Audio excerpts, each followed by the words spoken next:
Let's go! Let's go! And y'all said we should drop Alex Carey. Woo! Wow, g'day everyone, welcome to the Big Swing Noting podcast, sending those bells back to New South Wales since 2019. I am your host, Nelson Howard, and this is the Ding Ep.3, ranting off the top of my head about the cricket going by. And as you can clearly see,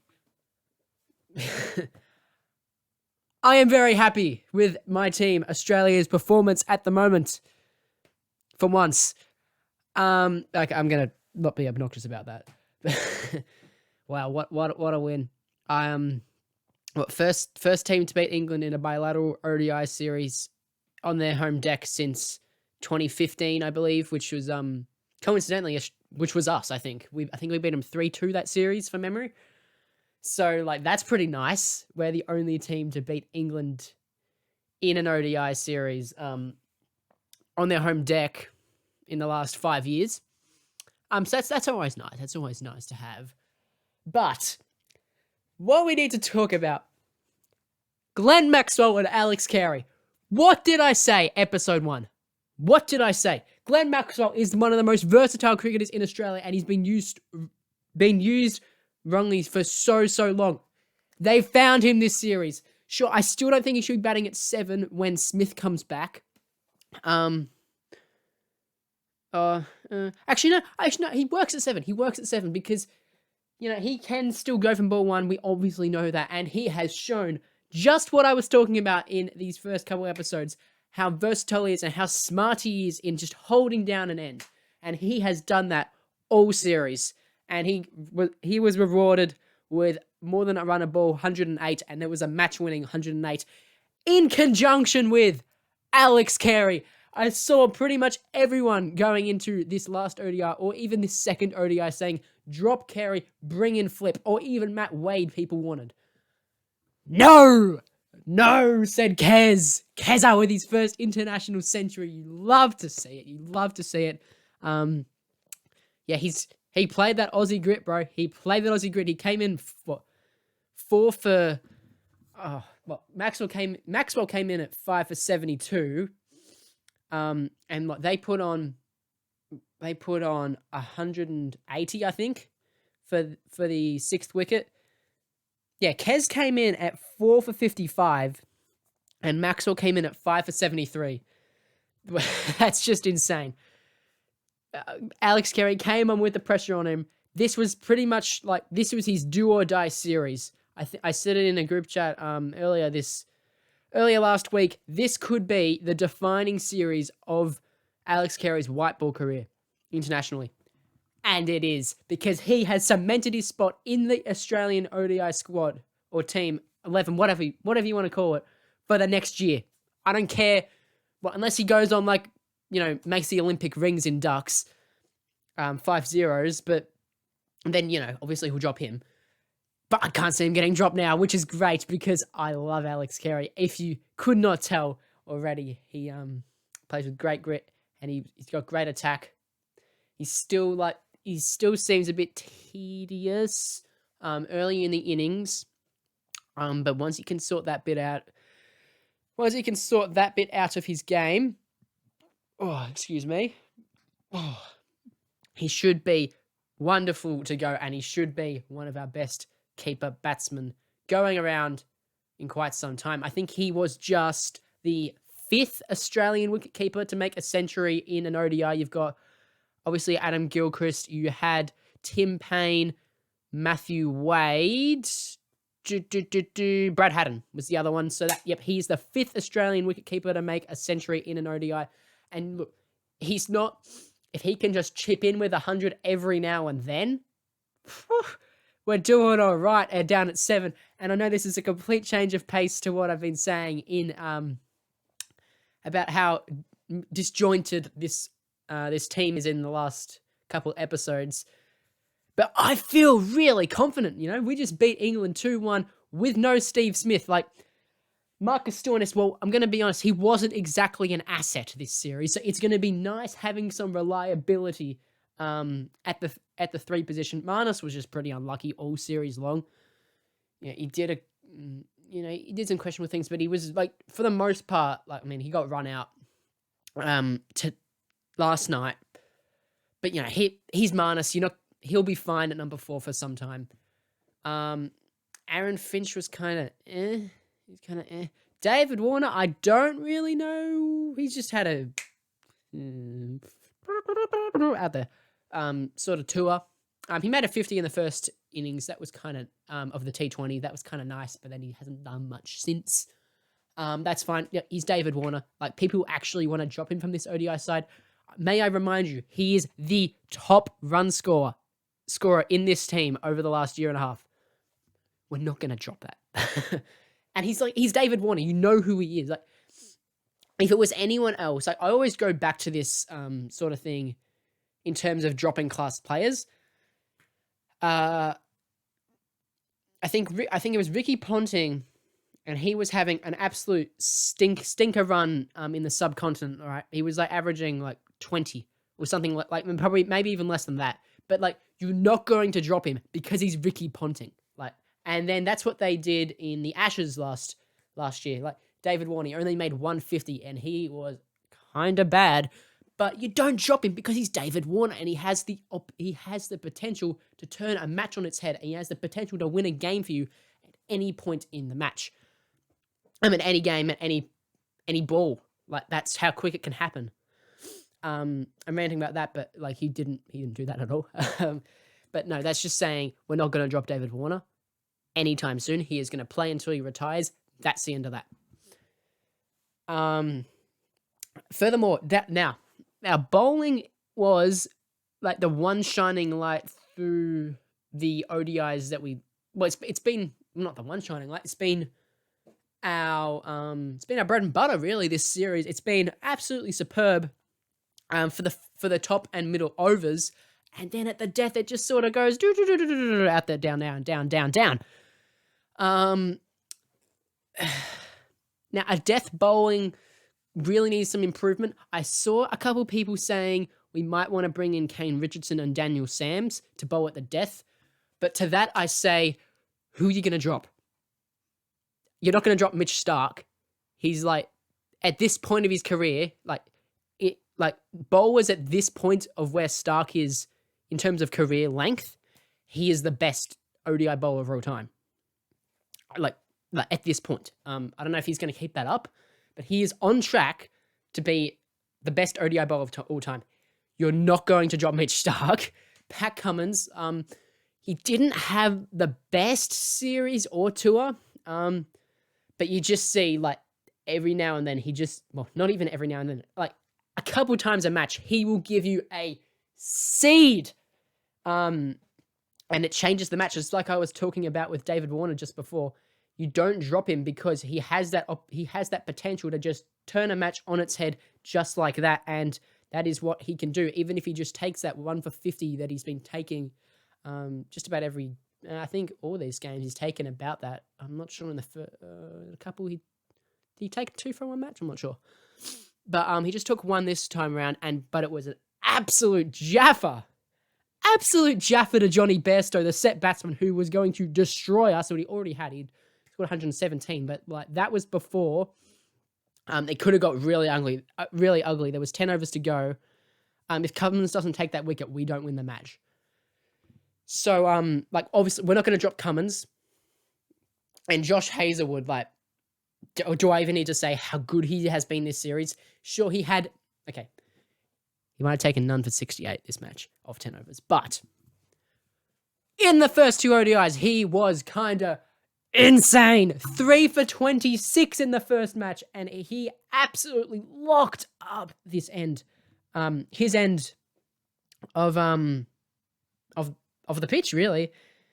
Of the innings. And it set up the rest of the team so nicely. He took 1 for 27 in the second ODI. So the first 2, he went at an economy of 2.6 runs and over with probably the most destructive batting lineup in the world. That is ridiculous. So we're not going to drop Josh Hazlewood. Plus, we know he has He's probably not as much of a match turner as Cummins and Stark are, but he's an invaluable asset. We're not going to drop him either. So those are your 3 quicks. So we're obviously not going to bring in.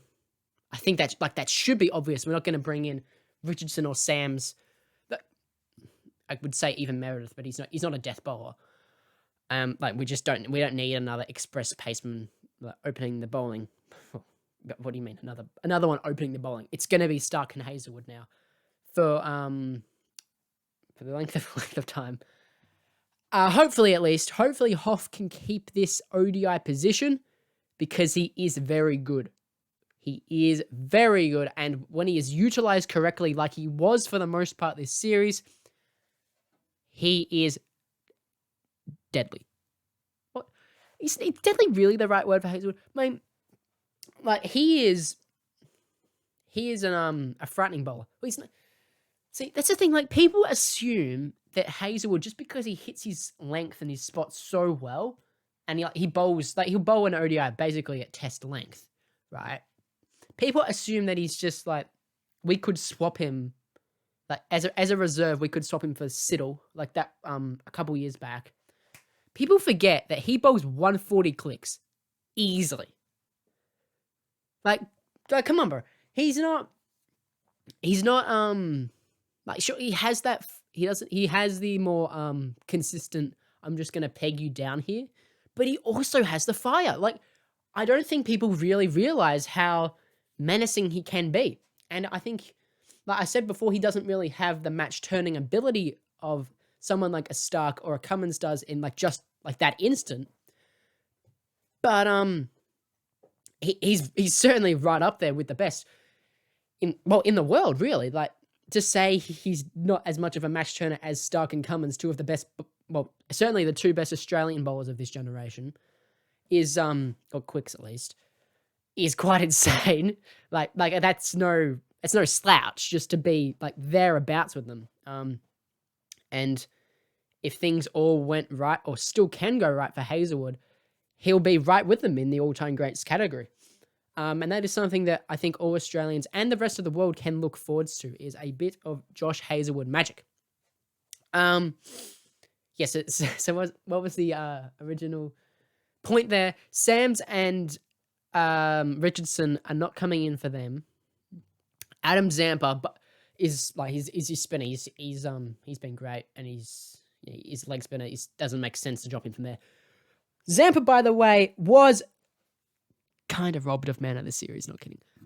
Like Maxwell, you did great. You did great, mate. You certainly won us this game. But and full props to him, because people were really questioning his spot in this side. People were really questioning whether he has the match saving ability or the versatility that I thought he did. And he showed everyone that he does. And so like props to him for getting man of the series. Adam Zampa, though, was he spectacular this series. So this the second ODI he took 3 for 36, which is just wonderful, really. Of course, it was in vain. It was a losing effort. This one, he took 3 for 51. So the second one, he bowled out, by the way. And then in the first one, he took 4 for 55. So he took 10 wickets in 3 matches, which is, I think I read that there was some stat on it, and it was good. So, just trust me on that, if you will. Like Zampa, probably could have got man of the series. He was a real partnership breaker, I thought, for most of this tour. As he has been in the past, especially when we tour the subcontinent, he's been very adept at getting guys like Virat out, especially. So that's pretty cool, running through the middle order with your leg spinner, a reliable leg spinner. That's really nice to have. Just a good spinner. Like Australia hasn't really had that in ODIs for quite a while now. So obviously, you're not going to drop Zampa for one of those guys either. And then the last one you could say would be Mitch Marsh, but like Marsh he's been adapted with the bat all Tua, he's been really, really good. He's cemented his spot in this ODI side. In my opinion, in this top order, he has looked more than capable. He really he had a good opportunity to make I think it would be his second ODI 100 earlier this series. But like in the end, that's like that won us the game. So that's all he really had to do. But also his bowling this series has been quite underrated. As an all-rounder, or as a pace all-rounder, you just want to be able to give your main guys a rest and just keep the runs down, like peg them there, and like just keep it easy for your team. Give them a rest without conceding anything. That is what he's done all series. His economy has been hovering around 3.6 and 4, which is superb. And he's chipped in with a couple chances at least. He's put him under really good pressure, and that has allowed for guys like Adam Zampa to go and take his 3 and 4 wickets up the other end. So that is really, really good for Marsh. Someone like Daniel Sams, he's not an all-rounder. Like he as much as we thought he was a year and a half ago, it's pretty clear he's not. He's just not. It's quite funny like how we still see him as like he would be a high tail ender, but he hasn't made like a score over 15 for the best part of 2 years in professional cricket, which is pretty funny. But we know Sam's can bat, but he's not an all rounder. So I don't think it's really worth bringing him in when you still don't really know what you're gonna get at the death. Because he hasn't played international cricket, and to be honest, I don't think he ever will. Well, he might. I'll give him some slack there. I think he actually probably will in the next couple of years, but it's probably not worth sacrificing our batting, which has been the really down part of our game. Just for some extra death bowling. I don't really think that's worth it. So yeah, that's the best part of that series. Well, that's Australia's tour of England done. It is the last we'll see of them until November. I don't know, don't quote me on that because the schedule has been, well, obviously it's just been messed around now for like just about every point of the year for everything. Like it's not just cricket, not just sport. It's everything has just been messed around.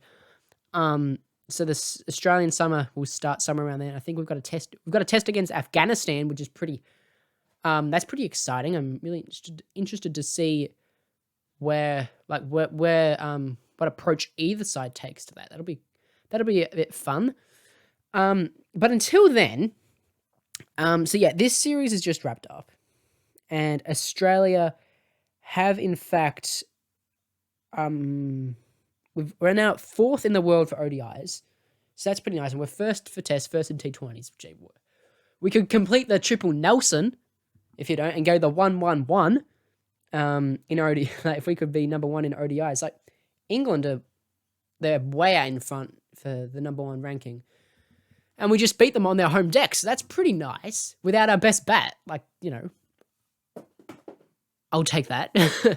That's certainly steps in the right direction, but we're still like 14 points behind them. So it's probably unlikely for a while now.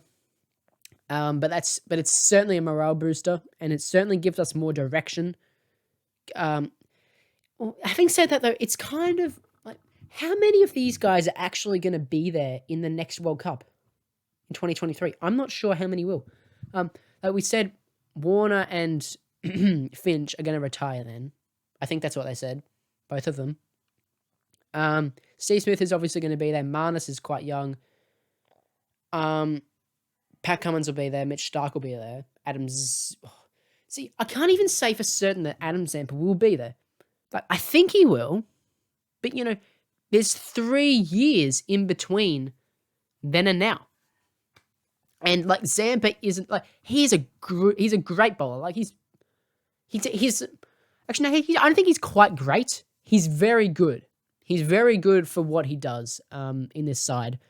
but he's by no means irreplaceable. You know, who's to say Tanvir Sanger just doesn't come out in the next couple of years and light the world on fire, you know?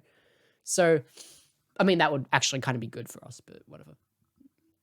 Or Zampa just has like a complete downward spiral for no reason.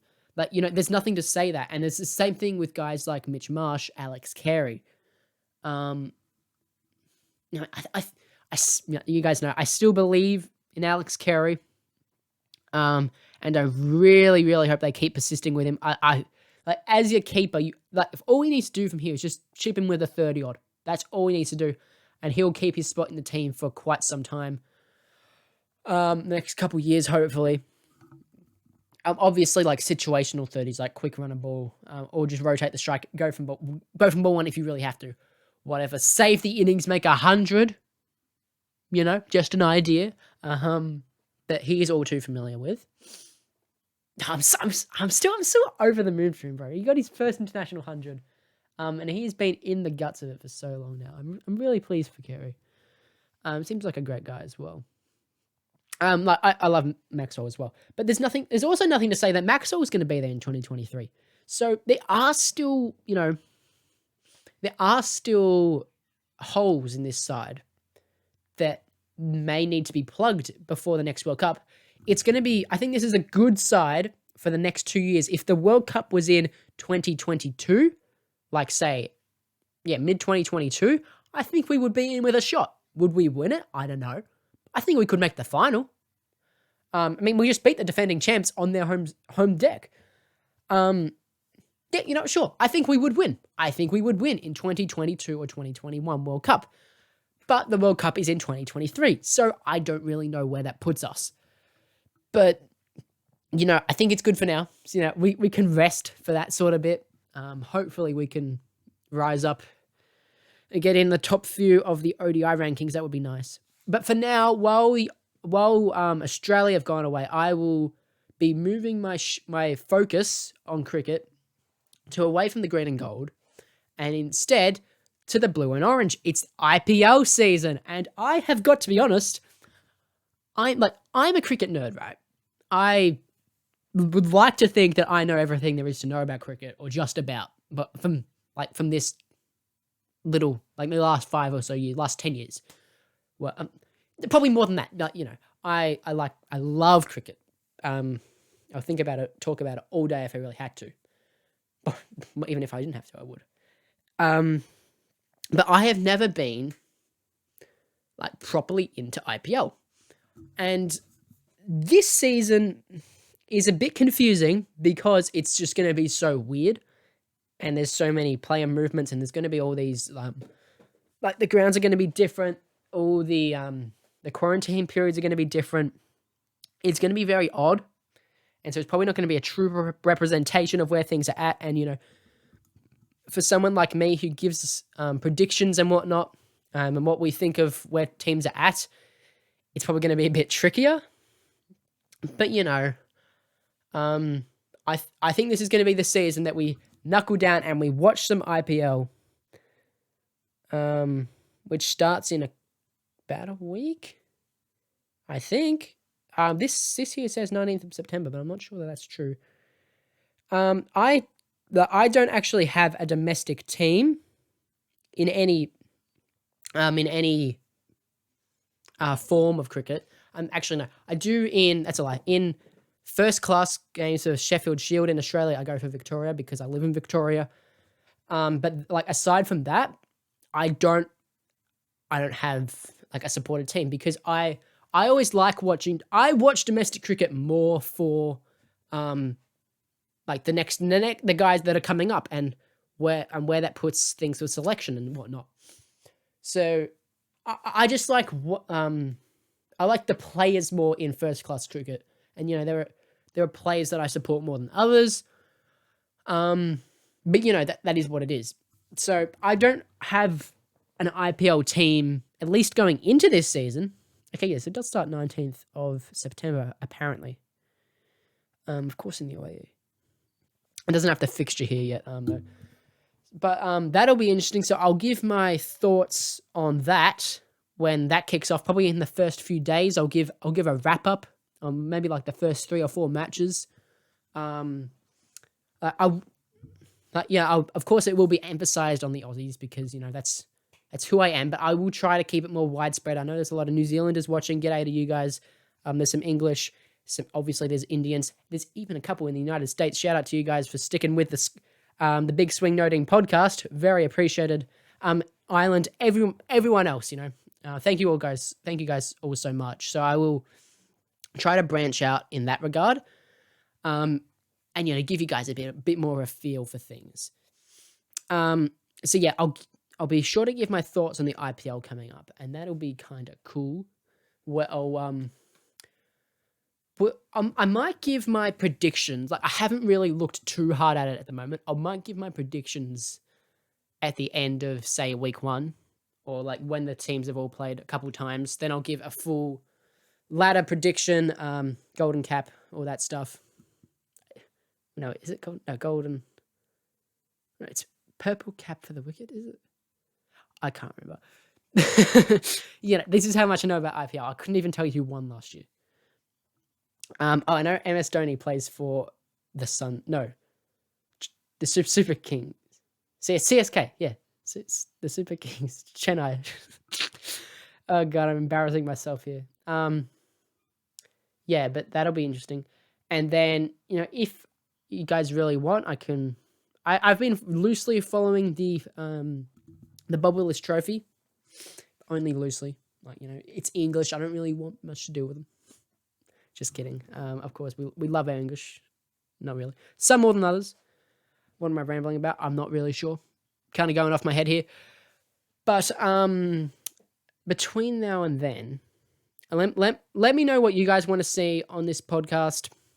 I might do some out of cricket sort of things. I might do some Australian rules football sort of things, which probably go against the flow of what I originally set up this pod on this channel to be about. But that sort of is what it is. I really like Australian rules football, so that's cool. I'm calling myself cool.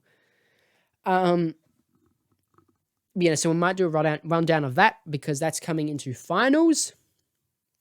But yeah, let me know what else you guys want to see.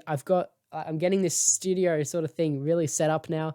So hopefully that the quality and the lighting, the sound, all that is going to improve immensely and already has. So let me know what you guys think of that. All in all, that could be it. No, sorry, I lied actually. I'm going to extend this out a bit. It's only about 20 minutes, 25 minutes long at this point. So, I'll get you guys back up to maybe the 40-minute mark as we have in the first couple of episodes. But what I want to talk about is Josh Hazelwood made some comments a while back. This was about this time last month, and he said that he wouldn't mind teams in all formats. Actually, might have just been tests. No, I think it was all formats, all just get one review. Now, we've seen this since the COVID break. We've seen slight modifications. We've seen 3 reviews in tests, 2 in ODIs, 2 in T20s, which is new in itself to have reviews.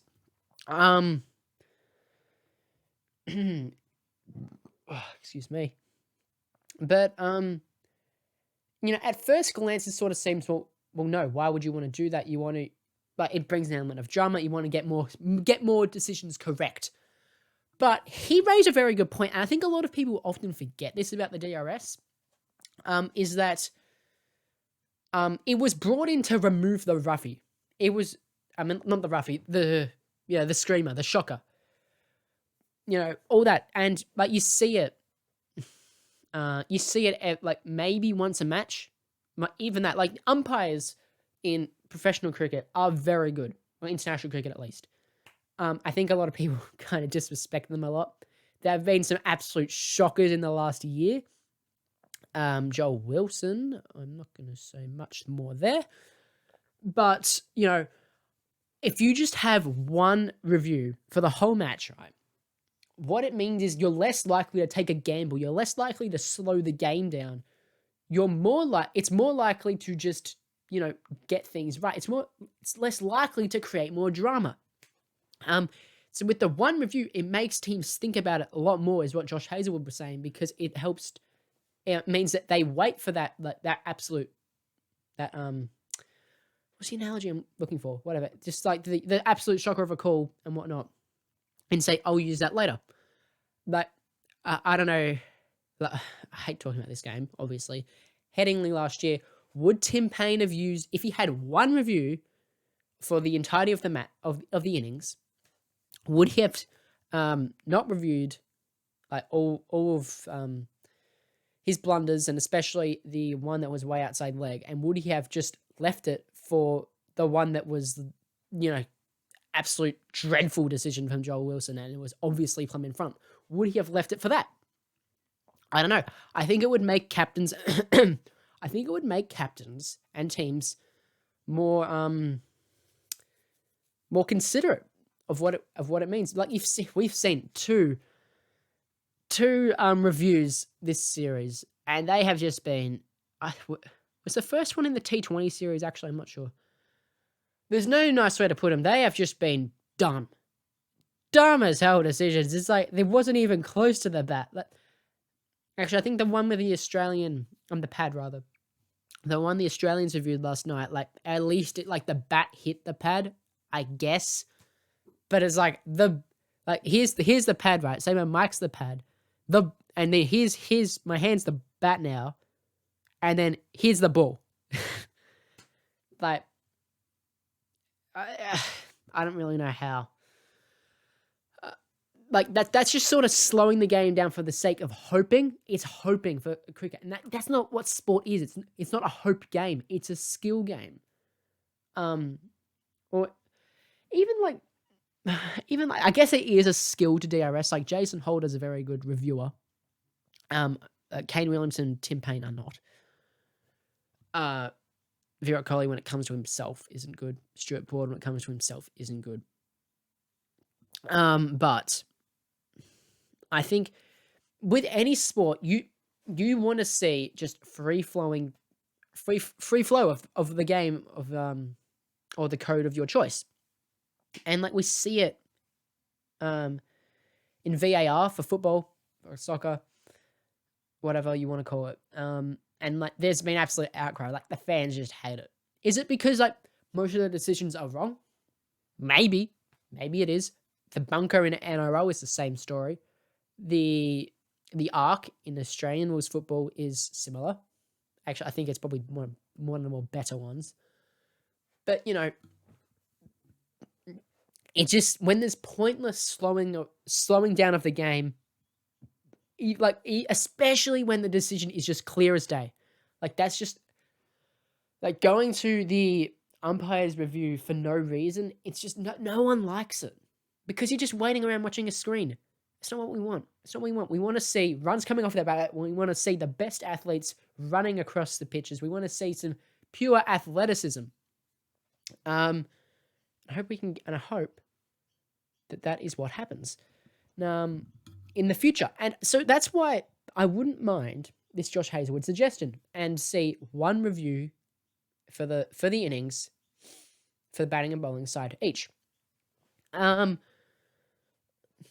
Of course, if we're playing with non-neutral umpires, then sure, I could kind of understand having two reviews maybe, or even in that case you could just have two reviews for the away side. But then again, that just defeats the purpose of the DRS.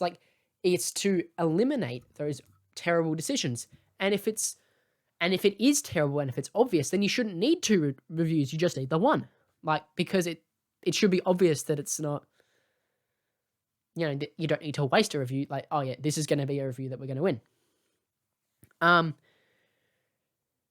Yeah, so that's where I sit on it, and that's why I wouldn't mind to just see one review for all forms, for all innings. So that's sort of an interesting one to talk about. I highly doubt that actually happens, just because of the age of technology, and we have the ability to do that. And I guess it does mean that more decisions are correct, in cricket terms at least, because it's more it's more methodical, and it's more of a more formulaic than, say, football, where it's did it cross the line? Like, it's subjective. Either, I guess you could say, like, the snick on Snicko or the hotspot. Like, they have mostly eliminated hotspot. You still see it in Australia. But it's still around,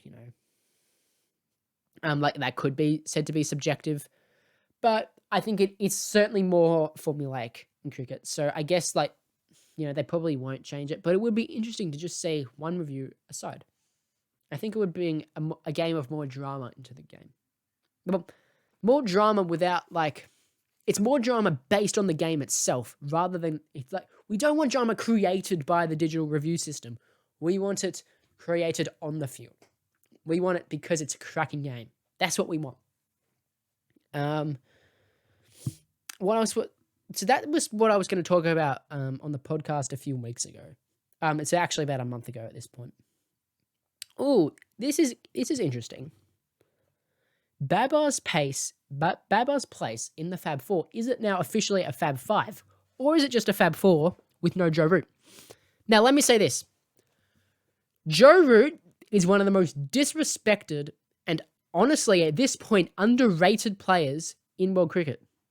People do not realize how consistent he is. Is he, like, it would be nice if he could make a couple more hundreds and convert his 50s. Sure, that would be really good. But he's got such a good supporting cast around him, especially in ODIs, that he doesn't even need to do that. He just needs to make that 40 or 60 odd. That's a good innings. And he does that so often that you wonder, like, is that like, you can't make him a bad batsman because of that, right? He makes 40s and 60s more than any other player. Well, I guess in ODIs, probably more Virat Kohli probably makes them more. But, he's more consistent than those guys. And I think Joe Root absolutely deserves a place in the Fab 4. And Babar Azam, like, he is so exciting. He is the most watchable player in world cricket right now, in my opinion. Especially his drive, it's just so beautiful. He plays with assertiveness. He doesn't play like a really good defensive innings, like a super good defensive innings is great. Usman Khawaja in the UAE, that was awesome to watch. But obviously you don't want to see that all day, every day, because then it's just, I'm going to fall asleep.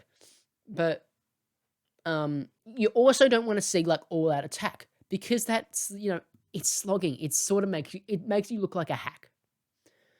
And that's why I love Babar Azam. He's more on the aggressive side, so he's always looking to turn the strike over and make runs, but he's also, like, he's smart enough that he's not going to give up his wicket. And I think it's about time that we accept him into the Fab 5. And it doesn't need to just stay at Fab 4. We don't need to remove anyone, because honestly, in a lot of ways, Joe Root has Kane Williamson covered. And I know a lot of people won't like hearing that. If I'm picking a player, I would still take Kane Williamson, but there are many areas that Joe Root plays better. And he absolutely deserves a place in that Fab 4. I was looking at World Cup stats actually the other day when I was discussing this Smith in ODIs Part 2 thing. And Joe Root, I didn't realize just how good of a World Cup he just had. Like, if I was going by player of the tournament for the last World Cup, I would go Kane Williamson at the top, was very deserved. I think he averaged 83 or something absurd. In World Cups total, Williamson has scored, I think, 40% of his team runs, or 35%. It's something unbelievable. That is absolutely the impact you want.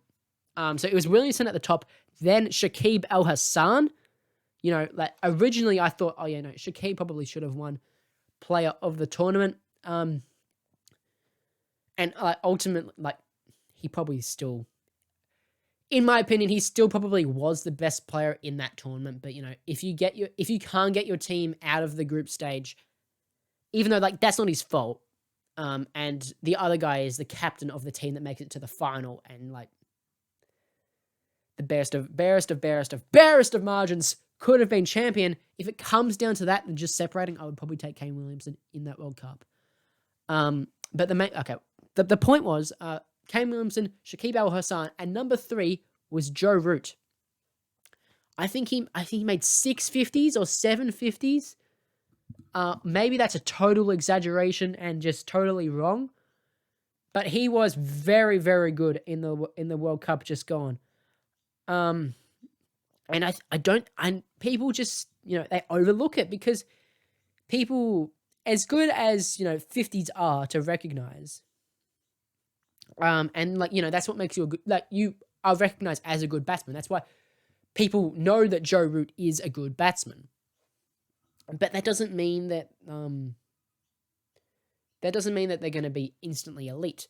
But if you make enough consistent 50s, you should be considered as elite. And Joe Root absolutely is an elite batsman. I'm just going to look at the stats guru now for Root's last World Cup. Yeah, so as I was saying, Joe Root he passed 50 5 times last World Cup and made 200s. He made 556 runs in a single World Cup at an average of 61.77. That is wondrous. And that's the eventual champions team. He was the best batsman on that team. I don't care what Ben Stokes has to say. I don't care what Owen Morgan has to say. Joe Root was the anchor of that team. He was the best bat. And he will be for however this remains to stand. Actually, no, Bairstow could be. In the future. I don't know. Maybe that's just an overreaction to one series. Maybe he just likes playing against Australia. Maybe he just had a freak series. All those very possible. Sam Billings obviously had a good series too, but he is not quite up there. Owen Morgan is kind of getting on a bit. I can't lie. He is still a genius captain. Owen Morgan is the best captain. Or actually, he's right on neck with Jason Holder in ODIs. Anyway, he's really good, and I think he is in more for his captaincy than he is for his batting at the moment. I think his batting is starting just ever so slightly to go down. Obviously, he's still a guy you would want in any side, especially a white ball side. But I think he will remain, as long as he's playing in this team, he will remain captain. And then after he passes on the reins, I think that'll be it for him. Maybe he tries to take it to the 2023 World Cup. I think he probably will. But yeah, I think Owen Morgan is, in terms of batting though, I would still take Joe Root, and I think he is more important. See, in terms of the pure bat skill, Joe Root's more important. But as a player, as a captain, as an individual, Owen Morgan is probably more important. I don't know. But anyway, the point stands that Joe Root absolutely deserves to be in this Fab Four. Because he just this World Cup is just one example. He averages 50 in ODI cricket. We know about his Test record. We know how many 50s he's made there, and how many times he's set up a win, let alone won it off his own bat. So I think it is now a Fab Five. I am comfortable calling it a Fab Five of Smith, Kohli, Root, Williamson, and Azam. I just called him Azam. Ew. He's Baba Azam. That's nicer. Yeah, that's the Fab Five. In terms of bowling, though, this is kind of interesting. Is there a Fab Four for bowling? I don't really know.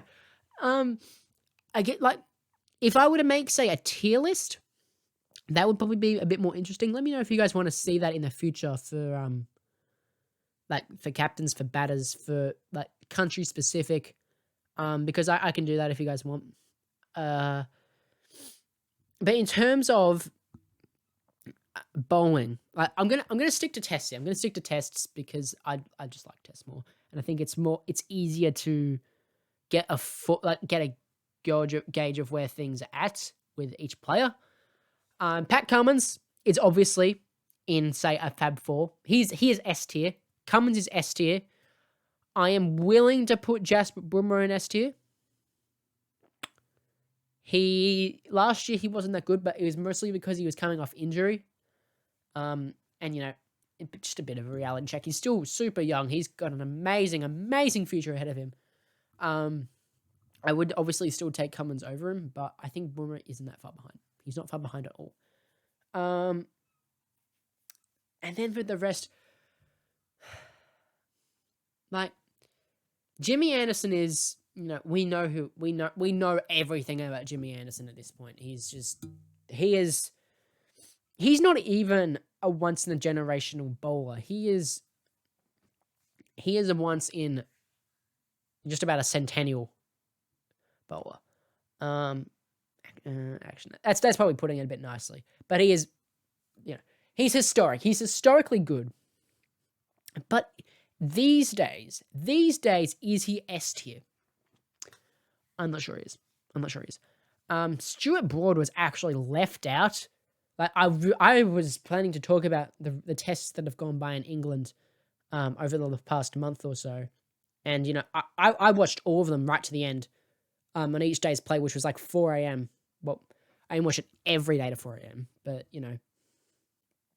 I would watch like the first session and the first 1.5 session, the first 2 sessions a couple times. Like if it was a weekend, I'd watch the full thing. But, I really wanted to talk about that because I think it's quite interesting where guys like that are at. Let's just take a look at the test rankings for bowling at the moment. So that Cummins is at the top. Yep, Stuart Broad is second. It still bewilders me that he was somehow seen as not the number one choice for the first test of the summer, the British summer. Would I put him S tier? Oh, it feels kind of biased if I don't. No, I think Cummins and Bumrah are the crop. Like they're not just the cream of the crop, they're the crop of the crop, So you got I think they're above everyone else. I think Cummins and Bumrah are S tier, and then A tier is like first in A tier is Broad. Neil Wagner, he somehow still gets overlooked in these conversations, even though like this is a weird thing with player ratings or how you perceive a player. Like people will say that a certain player is the most underrated player, or this guy's so and such is overrated. But like it becomes a point where everyone realizes, so to speak, that air quotes is ill. I'll cut that out. There becomes a point where everyone sort of realizes or like thinks that this player is underrated, that he just becomes perfectly rated, or he becomes, in some instances, overrated. And then there's other circumstances where people go, no, this guy is really overrated, and it's like, it just might be a big name, or they have a big body, or they once were good. But, everyone sort of knows they're not much good anymore, but then everyone sort of says that they're overrated. It becomes a point where they're underrated. And that's something that really bugs me about this about all sports communities. Like, in the NBA, people are now saying Jimmy Butler is the most underrated player in the league. He's not. He is absolutely not. Everyone knows how good he is now. It's so stupid. But this is a cricket podcast anyway. Or at least this episode is. Maybe I'll do basketball, whatever. Whatever you guys want to see, or whatever I want to do. I might just disregard you guys entirely and just do whatever the hell I want. No, that's not true. But so Neil Wagner, I think there was like last year when New Zealand toured Australia, I was really excited to watch Neil Wagner. I thought he would really cause us troubles. Like I said that on the first episode, or the first couple episodes of the first in this podcast existence of the Big Swing Noting podcast. You can go listen to those. They're on all the podcast platforms. It's not on YouTube. First season, there was only a few episodes, so and we didn't really know what we were doing. But yeah, I said I was really excited to watch Neil Wagner bowl, and boy, did he deliver. He was like, honestly, if Marnus didn't have, obviously a double 100 helped your case, but if Marnus just scored, say, a 40 or a 50 in the last test, Neil Wagner's player of the series, bro. He's player of the series even though your team just got swept. That's how good Neil Wagner was. And there was that point where everyone was just sort of like, oh, wow, he's super underrated. And so then it sort of made the point where, yeah, and like people started putting him in these teams. And everyone, the general consensus was that he's underrated. But the idea of being underrated is that he flies under the radar. He wasn't flying under the radar anymore. Everyone knows how good, or knew how good Neil Wagner was. And now it's sort of happening again because he's not that big name. He doesn't bowl super fast. He doesn't hit the crease with as much, I want to say fear factor, but that's not true at all. He's just as frightening as any bowler. He bounced the crap out of you. And he's being left out of these like best Test 11 discussions. Not for New Zealand, but like across the world, which he absolutely deserves to be in. So I think Neil Wagner's underrated again. And that'll probably change when New Zealand start playing again and people realize how good he is. But yes, so I would put him in A tier, high A tier, followed by Jason Holder. Oh, Rabada. I forgot about Rabada.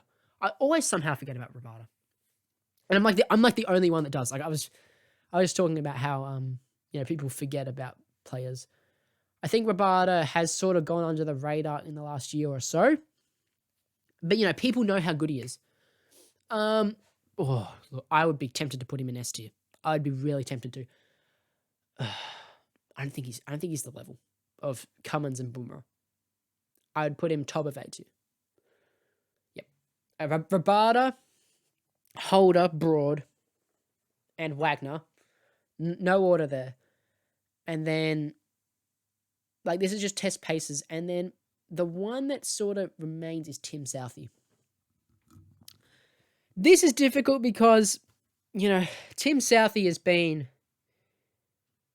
he's been everything New Zealand could possibly have wanted. He's been everything a country could possibly have wanted out of their strike bowler for so long.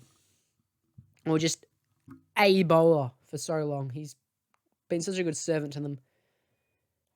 But I don't think I think, what is he? Number 5, number 6 in the world, number 4 in the world for test rankings. But he's not the same. He just isn't the same.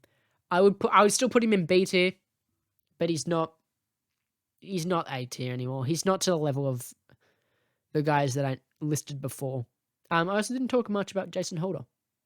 He's kind of underrated with the ball. Like, everyone knows that, Jason Holder is a top 2 all-rounder. You can legitimately debate Stokes versus Holder. I don't think a lot of people realize that, how good Jason Holder is as an all-rounder. But his bowling absolutely flies under the radar. And then he finally rose to number 2 in the world, and people started to notice and like, oh, okay, this guy's actually pretty good. But I still think he's underrated. He's underappreciated for sure. What he has done for the Caribbean and everything. all he's done for the sport. That's not the point. His bowling, I think, he's as reliable as any cricketer in the world. He plays with as much heart as any player in the world, and he plays with as much pride as any player in the world. So I think he absolutely deserves to be an A tier. Now the other one, Mohammed Shami, he just had a really good year, a good set of years, but he's still not quite there. B tier. Now, someone else that the world just tends to forget even exists. Well, actually, no, everyone knows he exists. But like the general consensus is that he's overrated, or he's a bit of a spud. I don't really know the language to use, but it's Jesus. It's Ishant Sharma. His last 2 years have been incredible. Like, nothing short of it. And no one cares. I just don't get it. He's been India's easily second best bowler. Like, honestly, he's been right on par with Bumrah in the last couple years. He's not like, I'm not going to go as far to say that he is to the level of Cummins and Bumrah, but honestly, I would just about put him at the top of A tier. Like, this is how good, hang on, this is how good Bumrah is. I did a post about this on my old page, The Square Leg, on Instagram, and I was genuinely blown away with how good he has resurged himself into his Test career. Since April 2017, he has taken 79 wickets at 19.29, 43 wickets at 23.45 against the top 5 ranked teams, and in 2019 and 2020 season, he took 30 wickets at 15.5. Poof. And as a man that's like disregarded, he's generally like put behind Shami. Stop putting him behind Shami. He is A tier. He is an A tier world-class bowler. And that is why India are such a good test team now. You may attribute it to their batting, you know. Virat obviously at 3. I'm at 4. Pujara at 3. Like Jadeja's like thereabouts. Jadeja's so good. Jadeja is awesome. Ashwin's great. Bumrah's great. We know that. Rohit can be good. Rohit had a very good year. He had a very good year. I still don't think he's that yet, but you know, that is what he is. But anyway, I think that those guys sort of overlook Ishant for a large part of it, and I don't think it's fair. Ishant Sharma that has always been the big part of Indian cricket over their history, is that they might have like one good paceman like Kapil Dev or something like that, or but it's mainly been spinners and anchor batsmen. Oh, so I forgot to mention Mayank Agarwal before. He had an awesome year, awesome year. He really sets up the core. Probably he was undoubtedly better than Chet Pujara last year, and he deserves to be on the same level as him at the moment. But yeah, that's always been the thing with Indian cricket, is that they've maybe had one good pacer, or they've had one good genuine bowler, and then the rest have been spinning all-rounders, and they've been anchor batsmen, right? But they've never been like top, outright, this is the best team in the world. Like, I know Australia ranks number 1 in Test at the moment, but I think most of people still like believe that India are the best team in the world. Although having said that, I think Australia will win this summer on their home soil. But anyway, I think it can be mostly attributed to Ishant Sharma, and he's giving them an element, a doorway that they've never had before. And when you take all these wickets, like 79 wickets at 19.29 in the space of 3 years, mate, you're laughing. In conjunction with like your best, like can we agree that Bumrah's going to be probably their best pacer? Or like, I know he's got a big way to reach Dev in terms of wickets, but like in terms of just like talent and what he is, he'll probably go down at least as a top 3 bowler, test bowler, fast bowler for India of all time when it's all said and done, provided that it all goes right for him. Like, who really knows? It's the future. Anything can happen. But, when you've got Ishant complimenting him like that, and, Shami, we've seen him do his thing for so long, and they've got a classy, 2 spinning all-rounders, really. Is Ashwin an all-rounder? Yeah, probably. He probably is. Like that's a complete side. And Ishant absolutely deserves to be in A tier. Now, for the rest of them, I'm not going to blabber on too much because I've already done a lot. Another underrated one is Chris Wokes. Every time I watch him, I sort of go, whoa, this guy's really good. He's really good on like when he's just in his zone. And to think that he's a fringe player, that's insane. Jofra Archer, I'm kind of avoiding just because I don't know where to put him. There's been such small sample sizes and such varying sample sizes that I just don't know where to put him. Like I guess B tier for at the moment, C tier. Like, he had a great Ashes. I mean, man, he took two fifers. He rattled Steve Smith. Well, he didn't actually rattle him because he never got him out. But he is no denying how good he was in 2019. But he's just like, some days he's the best bowler in the world, and some days he's just like he doesn't even look like he wants to be playing cricket. And so I don't know what to make of that. Like, just on talent alone, I'll leave him in B2. And then for the rest of them, Stark is also B tier. I think he's fixed. Oh, is he A tier? Is he? No, I'm going to leave him in B tier. I'm going to leave him in high B tier. Actually, I think, like, considering the stats, like, he's actually been better than Jimmy Anderson in the last 5 years. But, I've got Jimmy Anderson B tier too. No, I'm gonna high B tier. If he keeps up his form from, like, earlier this year in tests or late last year, then he'll absolutely be A tier. He could even be S. But, he just is what he is. He can be as devastating as Jofra Archer in his element.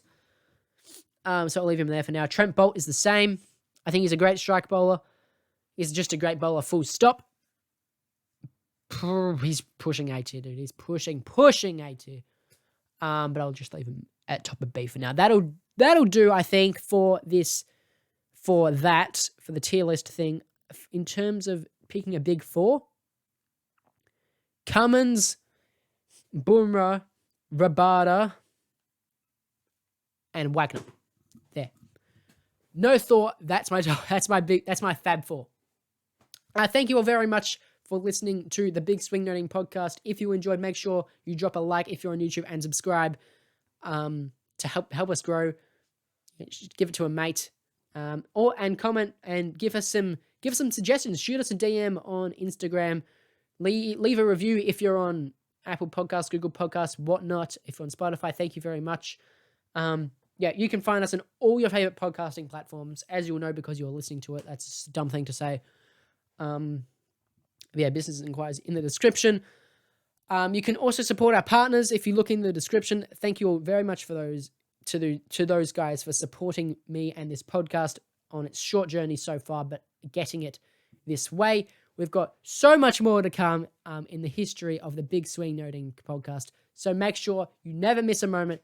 Click the notifications on whatever platform you're on. And remember to always play it through. Thank you.